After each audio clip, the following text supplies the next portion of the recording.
আপনাদের এসব শিশুসুলভ কথাবার্তা বন্ধ করেন। আপনাদের ঘাড়ে পা দিয়ে আমরা ক্ষমতায় আসি না। আলোচিত ইসলামী বক্তা মিজানুর রহমান আজহারীকে রাজনীতিতে সক্রিয় হতে চাইলে জামায়াতে যোগ দেওয়ার পরামর্শ দিয়েছেন বিএনপির জ্যেষ্ঠ নেতা শামসুজ্জামান দুদু। শামসুজ্জামান দুদু বলেন, যদি রাজনীতি করতে চান স্বনামে করেন, প্রয়োজনে জামায়াতে যোগ দেন, এতে আমাদের কোনো আপত্তি নেই, কিন্তু অন্যের বিরুদ্ধে ভিত্তিহীন অভিযোগ তুলে রাজনীতি চালিয়ে যাওয়া উচিত নয়। এর আগে এক মাহফিলে মিজানুর রহমান আজহারী বলেছিলেন, ইসলামের আলোকে দেশ সাজাবো, কোনো জঙ্গিবাদ সন্ত্রাস সৃষ্টি হতে দেওয়া যাবে না।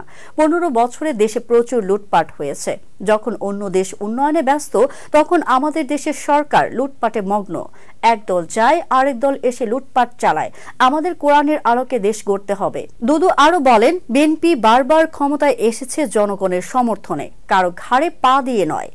আমাদের শাসন আমল তখন থেকেই শুরু, যখন অনেকের জন্মই হয়নি। যারা বিএনপির বিরুদ্ধে ভিত্তিহীন অভিযোগ করেছেন, তারা কি কখনো দেশের মানুষের পেট ভরাতে পেরেছেন? আমরা আন্দোলন সংগ্রামের মাধ্যমে জনগণের আস্থা অর্জন করেছি।